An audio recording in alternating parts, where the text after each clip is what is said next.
कुछ लोगों के लिए धंधा है।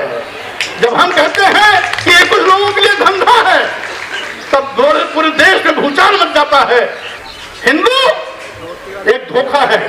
हिंदू धर्म नहीं धोखा है, ये कहने वाले स्वामी प्रसाद मौर्य नमाजवादी पार्टी के नेता हैं। नमाजवादी पार्टी के अध्यक्ष अखिलेश भैया ने रविवार को और उनकी धर्मपत्नी डिंपल भाभी ने आज ये बयान जारी किया है कि हिंदू धर्म के प्रति उगला गया स्वामी प्रसाद मौर्य का जहर उनकी निजी राय है और पार्टी उनके इस विचार का समर्थन नहीं करती। लेकिन क्या कारण है कि पार्टी मौर्य को इस जहर उगलने पर दंड देने की बजाय उपहार स्वरूप राष्ट्रीय महासचिव की कुर्सी दे देती है?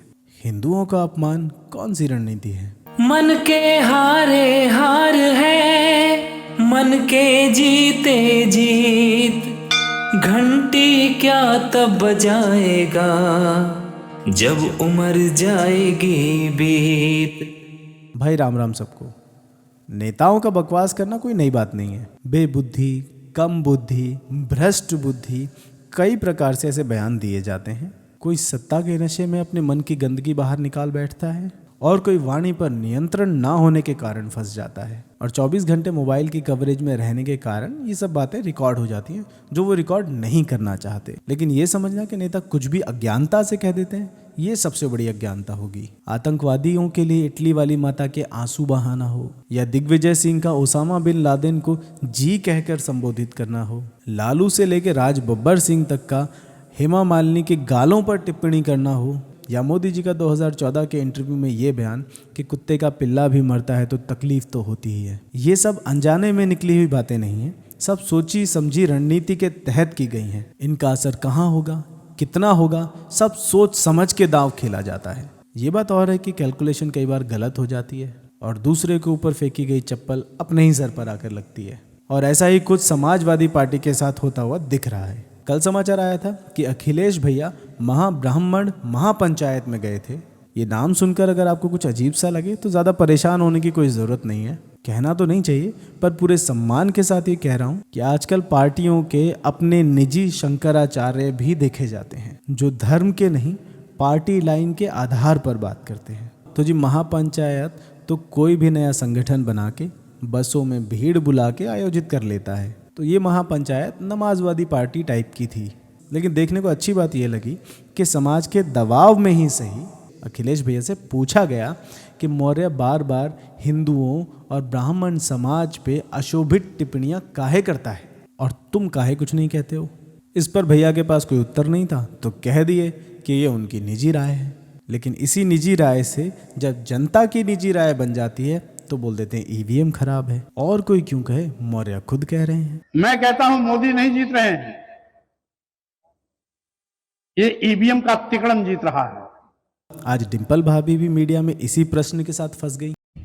एक दिन पहले ब्राह्मण महासमाज की एक बैठक हुई राष्ट्रीय अध्यक्ष जी ने। तमाम बार खासकर स्वामी प्रसाद मौर्य हमेशा समाज के प्रति कुछ न कुछ टिप्पणी करते हैं। राष्ट्रीय अध्यक्ष जी ने ये स्वीकार किया, उन्हें रोका भी है कि समाज के प्रति ऐसे इस तरीके से टीका टिप्पणी ठीक नहीं है। क्या देरी नहीं हुई?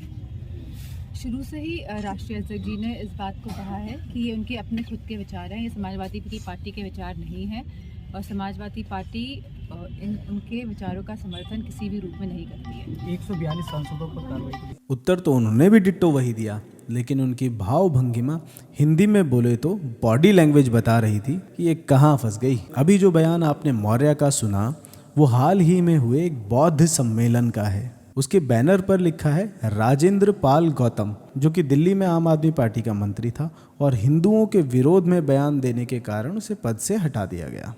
लेकिन ये मौर्य को क्यों नहीं हटाया जा रहा, बल्कि उल्टा सम्मानित किया जा रहा है। याद कीजिए, मौर्य ने जब रामायण के प्रति ओछी बात कही थी तभी सपा ने उसको महामंत्री बनाया था। आज तक के विकेश तिवारी ने एक रिपोर्ट दी है जिसमें बहुत अच्छे से इसके पीछे की रणनीति समझाई है।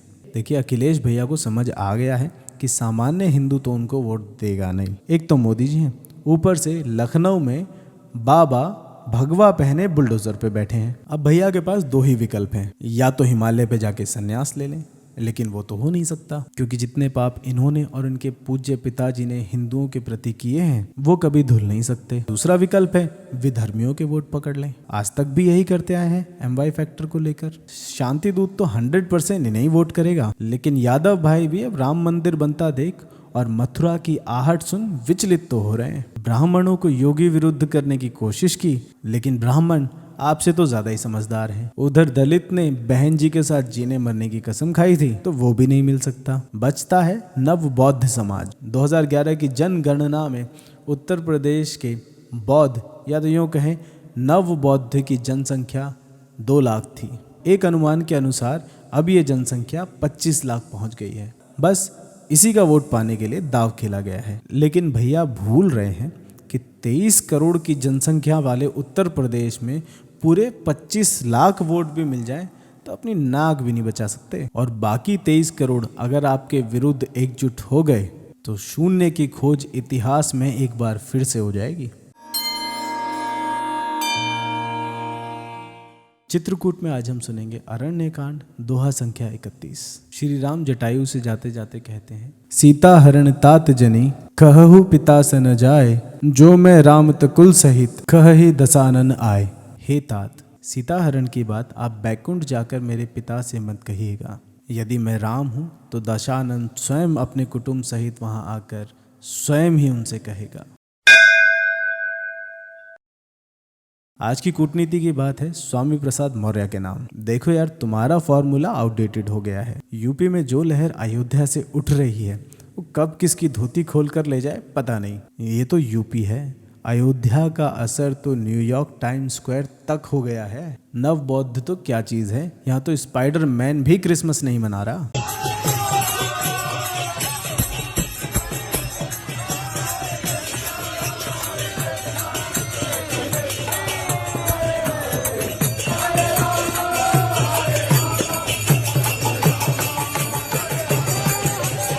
अगर आप भी सपा को शून्य की खोज कराना चाहते हैं तो हमारे पेजेस को लाइक, शेयर और सब्सक्राइब अवश्य करें, क्योंकि खुशियां बांटने से बढ़ती हैं।